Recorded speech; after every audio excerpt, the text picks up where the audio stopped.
Hello my dear students, welcome to AR maths zone, आपका अपना channel. तो पिछली वीडियो में हमने हमारा 7th चैप्टर स्टार्ट किया था MDC का, जो मैंने आपको बताया था कि एग्ज़ाम आ रहा है बच्चों का, तो बहुत बच्चों ने फरमाइश की थी इस चैप्टर के लिए।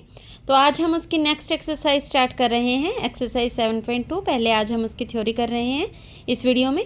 तो सबसे पहले है स्ट्रेट लाइन, हमने किया था। स्ट्रेट लाइन में है इंटरसेप्ट्स क्या होते हैं। ये हमारा एक्स एक्सिस है और ये हमारा वाई एक्सिस है। यहाँ से ये लाइन जा रही है AB, ठीक है। तो ये लाइन एक्स एक्सिस को कहाँ पे कट कर रही है, A पॉइंट पे, और वाई एक्सिस को कहाँ पे कट कर रही है, B पॉइंट पे। तो ओरिजिन से जहाँ पर वो एक्स एक्सिस को कट कर रही है A पॉइंट पे, OA, ये डिस्टेंस कहलाती है, ये देखिए, OA is called x intercept. इस डिस्टेंस को हम कहते हैं एक्स इंटरसेप्ट। इसी तरह से जहाँ वाई एक्सिस पे कट कर रही है वो पॉइंट है B, और O से लेके इस B पॉइंट तक की डिस्टेंस, दैट मीन्स OB को हम कहेंगे वाई इंटरसेप्ट, ठीक है।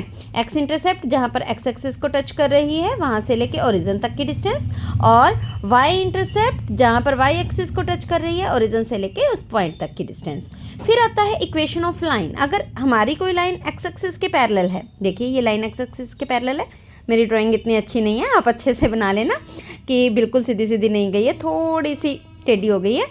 तो equation of line parallel to X axis, ये हमारे एक्स एक्सिस के पैरेलल लाइन है। अब ये लाइन एक्स एक्सिस से कितनी दूरी पर है, मान लिया ये B डिस्टेंस पर है, ठीक है, मतलब ये डिस्टेंस हमारी B है।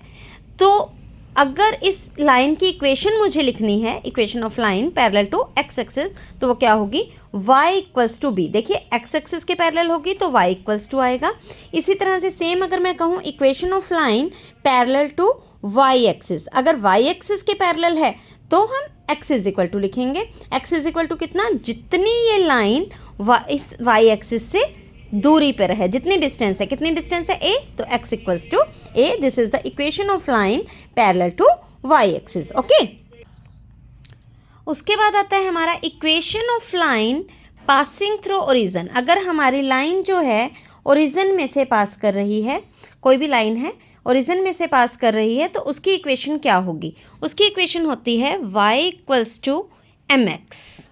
अब m आपको पता है, मैंने पिछले वीडियो में बताया था कि m क्या होती है, स्लोप ऑफ लाइन।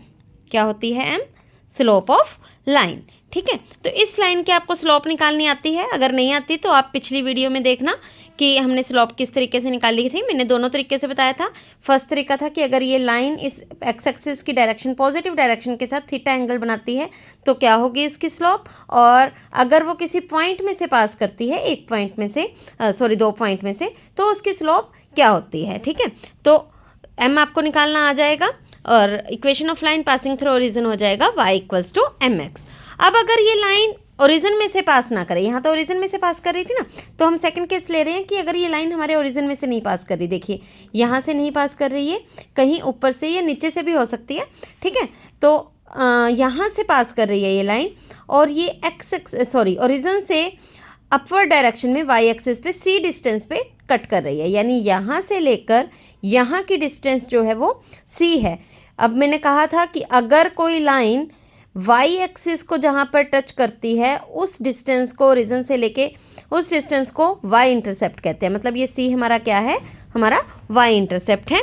तो इसकी इक्वेशन होती है y is equal to mx plus C। वही चीज़ m हमारी क्या है, यहाँ पर स्लोप है, और C क्या है, इंटरसेप्ट भी कह सकते हो या y इंटरसेप्ट भी कह सकते हो, क्योंकि और कोई इंटरसेप्ट तो यहाँ पर यूज़ नहीं हो रहा फॉर्मूले में, सिर्फ y इंटरसेप्ट ही यूज़ हो रहा है, इसलिए आप इसको सिर्फ इंटरसेप्ट भी कह सकते हो। और इस इक्वेशन के अंदर एक हमारी स्लोप यूज़ हुई है और एक इंटरसेप्ट यूज़ हुआ है, इसलिए इस फॉर्म को कहते हैं slope intercept form, equation of a line in form of slope and intercept, क्योंकि इसमें स्लोप और इंटरसेप्ट यूज़ हुआ है।